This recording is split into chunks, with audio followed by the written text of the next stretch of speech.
Assalamualaikum warahmatullahi wabarakatuh. Kali ini, saya akan menceritakan kisah nyata tentang pertemuan Gus Dur dengan Nyi Roro Kidul. Tonton sampai habis agar tidak salah paham.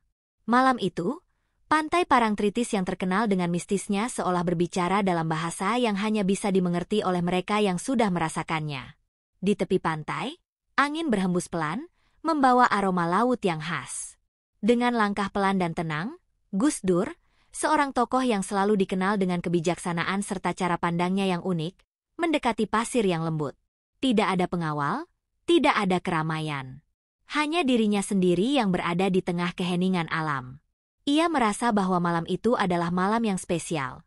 Entah apa yang membuatnya begitu yakin. Mungkin karena ia sudah lama merasa ada yang memanggil dari dunia yang berbeda. Dunia yang hanya bisa dijangkau dengan hati yang tulus dan pikiran yang terbuka. Gus Dur mengangkat wajahnya ke arah langit yang cerah, meskipun bintang-bintang hampir tak tampak jelas karena kabut tipis yang mulai muncul dari arah lautan. Ia duduk di atas pasir, menatap ombak yang datang dan pergi. Aku ingin sekali tahu, apa yang akan terjadi malam ini, pikirnya dalam hati, meskipun ia tahu persis bahwa hidupnya selalu dipenuhi kejutan. Tapi malam ini, Gus Dur merasa bahwa sesuatu yang lebih besar dari dirinya akan terjadi. Sesuatu yang akan menghubungkannya dengan sejarah, dengan kekuatan alam, dan dengan masa depan yang lebih baik. Ia tidak tahu apa itu, tetapi hatinya merasa tenang. Tidak lama setelah Gus Dur duduk, angin malam yang tadinya tenang tiba-tiba berubah. Dari kejauhan, muncul kabut tipis yang bergerak cepat, bagaikan awan yang datang tanpa peringatan. Gus Dur tetap tenang, memandang kabut yang semakin mendekat. Lalu, dalam sekejap, kabut itu menghilang, dan di hadapannya berdiri seorang wanita yang anggun dengan pakaian kebaya hijau yang berkilau. Gus Dur, meskipun tidak terkejut, merasakan kehadiran kekuatan yang luar biasa dari sosok itu. "Selamat malam, Gus Dur." Suara lembut yang terdengar sangat familiar, namun tetap penuh wibawa, menyapa dari arah sosok tersebut. "Selamat malam, Nyi Roro Kidul," jawab Gus Dur dengan tenang, seakan-akan pertemuan seperti ini adalah hal yang biasa baginya. Nyi Roro Kidul, sang ratu pantai selatan, berdiri dengan anggun di hadapan Gus Dur. Wajahnya memancarkan ketenangan, dengan mata yang dalam dan penuh misteri. "Aku tahu, Gus, engkau datang bukan tanpa tujuan. Ada yang ingin kau cari, bukan?" tanya Nyi Roro Kidul, matanya menatap langsung ke dalam mata Gus Dur. Gus Dur tersenyum tipis, menjawab dengan bijaksana, "Saya hanya datang untuk mencari angin segar. Kadang, dalam keheningan, banyak hal yang bisa dipelajari." Nyi Roro Kidul tersenyum, seolah mengerti maksud yang lebih dalam dari kata-kata Gus Dur. "Angin segar? Iya. Kadang kita memang perlu berhenti sejenak, menenangkan diri, dan merenung. Dunia ini terlalu ramai, bahkan lebih ramai dari yang kita bayangkan." Senyuman Gus Dur mengembang. Ia merasa nyaman dengan kehadiran Nyi Roro Kidul. Seperti bertemu dengan seorang sahabat lama yang sudah lama tidak bertemu. Mungkin karena keduanya memiliki pemahaman yang sama tentang dunia ini, tentang kehidupan, tentang alam, dan tentang peran mereka sebagai manusia dan makhluk supernatural. Nyi Roro Kidul duduk di atas pasir, menyilangkan kakinya dengan anggun. Gus Dur mengikuti, duduk bersila di sampingnya. Angin kembali berhembus lembut, seolah memberi ruang bagi mereka untuk berbicara lebih lama. "Gus, dunia ini memang penuh dengan tantangan. Tapi, terkadang, manusia lupa bahwa mereka adalah bagian dari alam. Lautan ini, tempatku berkuasa, semakin tercemar. Manusia merusak apa yang seharusnya mereka jaga. Aku ingin engkau mengerti hal ini, karena aku tahu engkau peduli," ujar Nyi Roro Kidul dengan suara yang penuh kekhawatiran. Gus Dur mendengarkan dengan seksama. Ia tahu betul bahwa alam tidak bisa berbicara seperti manusia. Tapi ia selalu percaya bahwa setiap makhluk hidup, baik itu manusia, hewan, maupun alam, punya cara sendiri untuk menyampaikan pesan. "Saya tahu, Nyai," jawab Gus Dur. "Saya juga melihat bagaimana alam kita mulai rusak. Lautan yang seharusnya memberi kehidupan, malah menjadi tempat sampah bagi manusia. Polusi, limbah, semuanya berujung pada kerusakan yang sulit diperbaiki. Kita terlalu sering melupakan apa yang telah diberikan alam kepada kita." Nyi Roro Kidul mengangguk pelan. "Itulah sebabnya aku ingin berbicara langsung denganmu, Gus. Banyak orang berdoa, tapi hanya sedikit yang benar-benar melakukan perubahan. Aku ingin engkau menjadi pengingat bagi mereka untuk kembali menghargai alam ini. Gus Dur merenung sejenak. Tapi saya hanya manusia biasa. Nyai. Saya juga tidak bisa mengubah semua itu sendirian. Banyak yang harus kita hadapi, dan kadang-kadang saya merasa seperti saya tidak cukup kuat. Nyi Roro Kidul menatap Gus Dur dengan tatapan lembut namun penuh arti. Engkau kuat, Gus, meskipun kadang engkau merasa lemah. Dalam hatimu, ada kekuatan yang lebih besar daripada yang kau bayangkan. Engkau memiliki pengaruh yang bisa mengubah banyak hal. Jangan pernah meragukan itu. Malam semakin larut, dan obrolan mereka berlanjut dengan membahas berbagai hal. Nyi Roro Kidul berbicara tentang sejarah laut, tentang bagaimana manusia dulu sangat menghargai alam, dan bagaimana semuanya berubah seiring waktu. Gus Dur mendengarkan dengan penuh perhatian, mengambil setiap kata sebagai pelajaran berharga. Jika kita bisa belajar dari laut, Gus, kita akan tahu bahwa setiap perubahan itu datang perlahan. Laut tidak pernah terburu-buru. Ia mengalir dengan tenang, meskipun kadang harus melalui badai. Begitu pula dengan perubahan di dunia ini. Tidak ada yang bisa berubah dalam semalam, tapi dengan langkah kecil yang konsisten, kita bisa membuat perbedaan. Ujar Nyi Roro Kidul dengan penuh kebijaksanaan. Gus Dur tersenyum mendengar kata-kata itu. Ia merasa bahwa ada banyak hal yang harus ia pelajari dari alam, dan malam ini adalah salah satu pelajaran terpenting dalam hidupnya. Ia tidak hanya belajar tentang laut, tetapi juga tentang diri sendiri. Terima kasih, Nyai. Saya akan mengingat pesan ini, kata Gus Dur dengan penuh rasa syukur. Semoga engkau bisa melakukannya, Gus. Jangan pernah berhenti berusaha, jawab Nyi Roro Kidul, lalu berdiri perlahan. Saat fajar mulai menyingsing, Nyi Roro Kidul perlahan menghilang, seperti kabut yang lenyap disapu angin pagi. Gus Dur tetap duduk, menatap lautan yang tenang, merenung tentang apa yang baru saja ia alami. Dunia ini memang penuh dengan misteri, gumamnya pelan. Tapi jika kita mau mendengarkan, alam ini selalu memberi kita petunjuk. Dengan hati yang lebih ringan dan pikiran yang lebih jernih, Gus Dur bangkit dari tempat duduknya. Ia tahu, meskipun pertemuan dengan Nyi Roro Kidul sudah berakhir, pesan yang disampaikannya akan selalu ada dalam dirinya. Setelah pertemuan yang penuh makna dengan Nyi Roro Kidul, Gus Dur tidak langsung kembali ke keramaian hidupnya. Malah, dalam keheningan pagi itu, ia merasakan sesuatu yang berbeda dalam dirinya. Semalam, ia belajar banyak tentang ketenangan yang datang dari dalam, dari alam, dan juga dari dirinya sendiri. Gus Dur berjalan menyusuri pantai, meninggalkan jejak kaki di pasir yang perlahan tertutup oleh ombak. Setiap langkahnya terasa lebih mantap. Ia tahu bahwa misi hidupnya, untuk membuat dunia ini lebih baik, tidak bisa hanya dijalani dengan kata-kata. Sebagaimana Nyi Roro Kidul berkata, perubahan itu harus dimulai dengan langkah kecil yang konsisten. Di tengah keheningan pantai, Gus Dur berhenti sejenak, memandang laut yang masih begitu tenang. Pikirannya melayang ke masa lalu, ke perjalanan hidup yang penuh liku. Ia ingat saat pertama kali memulai perjalanannya sebagai pemimpin. Tidak mudah, tentu saja. Banyak orang yang meragukannya. Banyak orang yang menganggapnya terlalu idealis, bahkan aneh. Tetapi, ia selalu percaya bahwa jika kita berbuat dengan tulus dan jujur, maka kebaikan akan menemukan jalannya. Namun, meskipun ia memiliki keyakinan yang kuat, ia sadar betul bahwa perubahan besar tidak datang begitu saja. Banyak yang harus ia hadapi, banyak tantangan yang harus ia lewati. Dunia ini terlalu rumit dan penuh dengan kepentingan yang bertabrakan. Tetapi, disinilah ia, berdiri di tepi pantai ini, mencari jawaban yang selama ini ia cari. Keesokan harinya, Gus Dur kembali ke tempat yang sama, di pantai yang sama. Ia tidak tahu mengapa, tetapi sesuatu dalam dirinya mendorongnya untuk kembali. Sesaat setelah ia duduk di tepi pantai, angin yang familiar kembali menyapa wajahnya. Ia tersenyum, merasa ada yang berbeda hari ini. Dan benar saja, tidak lama kemudian, kabut tipis kembali muncul dari arah laut. Namun kali ini, sosok yang muncul bukan hanya Nyi Roro Kidul, melainkan juga beberapa sosok lain yang tampak seolah mengiringinya.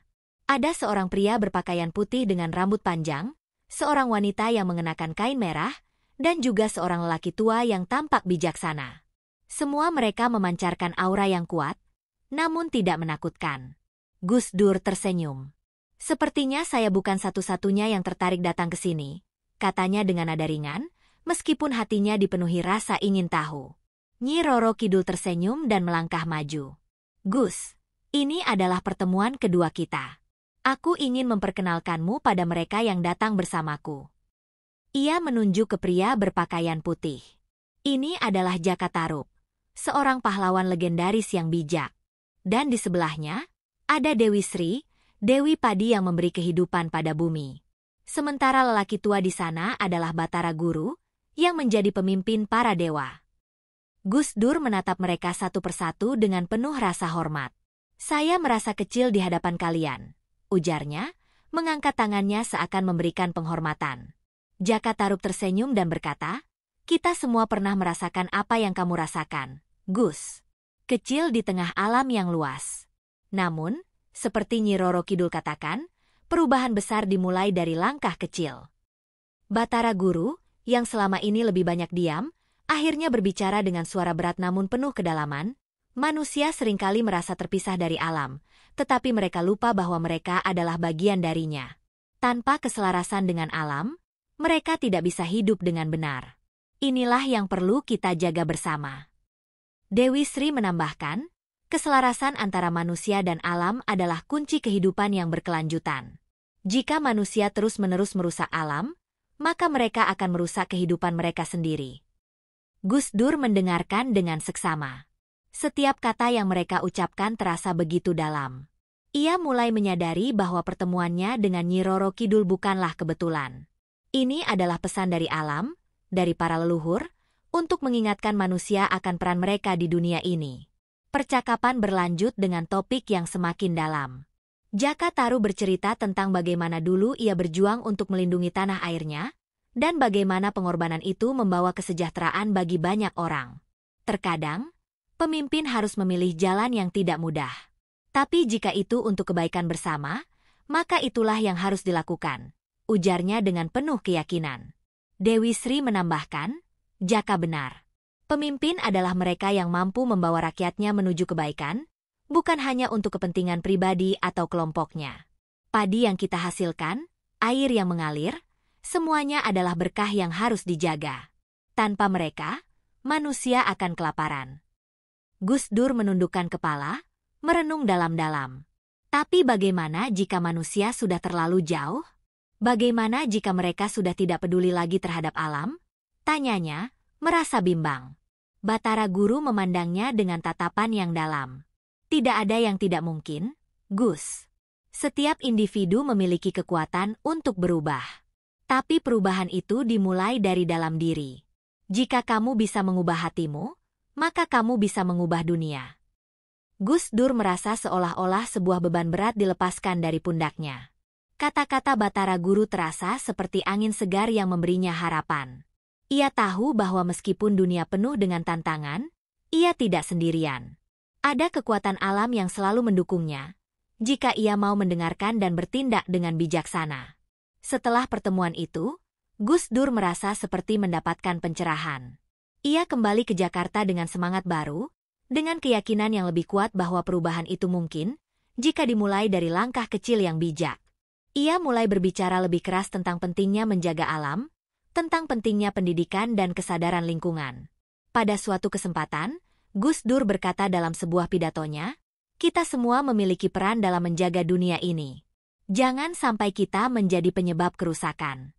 Mari kita mulai dari hal kecil, seperti mengurangi sampah plastik, menjaga hutan, dan merawat laut kita. Kita adalah bagian dari alam, dan alam adalah bagian dari kita.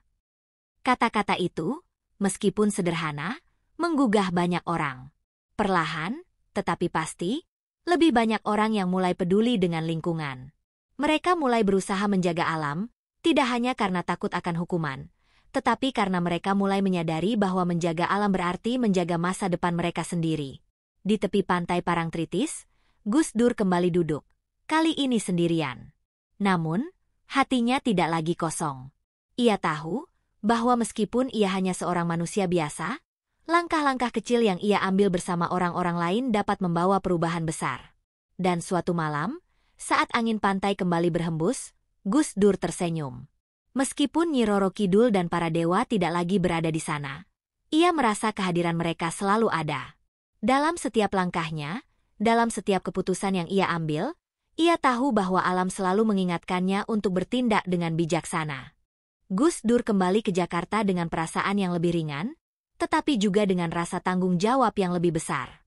Ia tahu bahwa meskipun ia seorang pemimpin, ia tidak bisa mengubah dunia sendirian. Harapan yang ia bawa kembali dari pertemuannya dengan Nyi Roro Kidul dan para dewa bukanlah tentang kekuasaan atau pengaruh, melainkan tentang keseimbangan. Keseimbangan antara manusia dan alam, antara ambisi dan kepedulian. Di tengah kesibukannya sebagai pemimpin, Gus Dur sering mengingat pesan-pesan yang disampaikan oleh para dewa.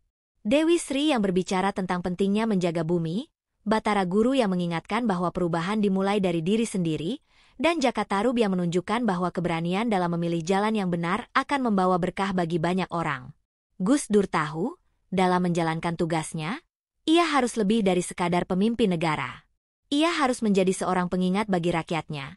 Pengingat tentang pentingnya menjaga alam dan menjalani kehidupan yang lebih sederhana namun bermakna. Pada suatu hari, Gus Dur mengadakan sebuah pertemuan dengan beberapa tokoh masyarakat dan aktivis lingkungan. Kita semua tahu bahwa bumi ini semakin rusak, ujarnya dengan suara yang tegas, namun penuh empati. Tapi apakah kita sudah melakukan cukup banyak untuk memperbaiki keadaan ini? Tidak hanya dengan kata-kata, tetapi dengan tindakan nyata. Seorang aktivis lingkungan yang hadir dalam pertemuan itu, Andi, mengangkat tangan. Tentu saja kita sudah berusaha, Gus. Kami mengadakan berbagai kampanye untuk mengurangi sampah plastik, menanam pohon, dan mengajarkan masyarakat tentang pentingnya daur ulang. Tetapi itu belum cukup. Kita masih terjebak dalam sistem yang merusak. Gus Dur mengangguk pelan. Itulah masalahnya. Sistem yang ada sekarang terlalu fokus pada keuntungan jangka pendek, dan kita sering melupakan bahwa keseimbangan jangka panjang jauh lebih penting. Kita tidak hanya harus berbicara tentang keberlanjutan, tetapi juga harus bertindak. Mari kita mulai dari yang kecil. Setiap langkah, sekecil apapun, akan membawa dampak. Setelah pertemuan itu, Gus Dur memutuskan untuk melibatkan lebih banyak orang dalam gerakan pelestarian alam. Ia mulai memperkenalkan kebijakan-kebijakan yang mendukung energi terbarukan, pengurangan penggunaan plastik, serta perlindungan terhadap hutan dan laut. Perlahan-lahan, perubahan mulai terasa di tingkat lokal, meskipun masih banyak tantangan yang harus dihadapi. Namun, jalan untuk perubahan tidak pernah mudah. Setelah beberapa bulan mengimplementasikan kebijakan tersebut, Gus Dur menghadapi tantangan yang lebih besar. Lobi-lobi dari perusahaan besar yang merasa dirugikan oleh kebijakan pelestarian alam. Mereka mulai menekan pemerintah untuk melonggarkan aturan, dengan alasan bahwa kebijakan tersebut akan merugikan perekonomian. Pada suatu sore, saat Gus Dur sedang beristirahat di kediamannya, ia menerima telepon dari seorang kolega, Rudi. Gus, kami mendapat informasi bahwa beberapa perusahaan besar sedang berusaha untuk menekan kebijakan pelestarian alam. Mereka bahkan mengancam akan menarik investasi jika kebijakan ini diteruskan. Gus Dur terdiam sejenak. Ia merasa gelisah, tetapi di saat yang sama, ia juga merasa yakin dengan jalan yang ia pilih. Ia tahu bahwa ada harga yang harus dibayar untuk setiap perubahan besar, tetapi ia tidak ingin mundur. Rudi, katanya dengan suara yang penuh keyakinan, perubahan itu tidak bisa hanya tentang keuntungan sesaat. Kita harus memikirkan generasi yang akan datang. Kalau kita hanya mengikuti kepentingan jangka pendek, kita akan kehilangan segalanya dalam jangka panjang. Rudi menghela napas. Tapi ini bukan keputusan yang mudah, Gus. Banyak orang yang tergantung pada industri ini untuk hidup mereka. Gus Dur menatap keluar jendela, merenung sejenak. Ia teringat kembali pada kata-kata Batara Guru, perubahan dimulai dari dalam diri. Jika kamu bisa mengubah hatimu, maka kamu bisa mengubah dunia. Dengan tekad yang semakin kuat, Gus Dur membuat keputusan untuk menghadapi tantangan ini. Saya akan tetap pada keputusan ini, Rudi. Kita harus berani memilih jalan yang benar, meskipun itu tidak mudah. Kalau kita mundur sekarang, kita akan kehilangan lebih banyak lagi. Keputusan Gus Dur untuk tetap melanjutkan kebijakan pelestarian alam akhirnya memberikan dampak yang tak terduga. Meskipun perusahaan-perusahaan besar terus berusaha menekan pemerintah, dukungan dari masyarakat mulai tumbuh. Banyak komunitas lokal yang tergerak untuk ikut serta dalam gerakan ini. Mereka mulai mengorganisir diri, mengadakan program-program untuk membersihkan pantai, menanam pohon, dan mendaur ulang sampah plastik. Di desa-desa, para petani mulai beralih ke metode pertanian yang lebih ramah lingkungan, berkat program-program pelatihan yang diselenggarakan oleh pemerintah. Masyarakat sadar bahwa menjaga alam adalah tugas bersama, dan bahwa keberlanjutan hidup mereka bergantung pada kesehatan bumi. Gus Dur merasa bangga melihat perubahan ini. Meskipun masih ada banyak pekerjaan yang harus dilakukan, ia merasa bahwa perjalanan ini telah dimulai. Ia tahu bahwa perubahan besar memang tidak datang dalam semalam. Tetapi dengan kesadaran dan usaha bersama, dunia ini bisa menjadi tempat yang lebih baik. Beberapa tahun berlalu, dan pergerakan yang dipelopori oleh Gus Dur semakin meluas. Pemerintah mulai mengadopsi kebijakan yang lebih berorientasi pada keberlanjutan, dan masyarakat semakin sadar akan pentingnya menjaga alam. Di tepi pantai Parangtritis, Gus Dur kembali duduk. Kali ini dengan senyum penuh harapan. Angin malam kembali menyapa, dan untuk sejenak, ia merasa seolah-olah Nyi Roro Kidul hadir di sisinya. Ia tahu bahwa setiap langkah yang ia ambil, meskipun kecil, adalah bagian dari perjalanan besar menuju keseimbangan antara manusia dan alam. "Terima kasih, Nyai," bisiknya dalam hati. "Saya tidak akan pernah melupakan pesanmu." Dengan penuh ketenangan, Gus Dur menatap lautan, merasa bahwa meskipun ia hanya seorang manusia biasa, langkah-langkah kecilnya telah membawa dampak yang lebih besar dari yang ia bayangkan. Dan ia tahu bahwa di suatu waktu, dunia ini akan kembali menemukan keseimbangannya. Terima kasih sudah menyaksikan video kali ini. Kisah pertemuan Gus Dur dan Nyi Roro Kidul memang penuh dengan pesan moral yang dalam, tentang pentingnya keseimbangan antara manusia dan alam, serta bagaimana kita semua memiliki peran dalam menjaga dunia ini. Semoga cerita ini bisa menginspirasi kita untuk lebih bijaksana dalam bertindak dan menjaga lingkungan. Jangan lupa untuk like, komen, dan subscribe jika kalian ingin terus mengikuti cerita-cerita menarik lainnya.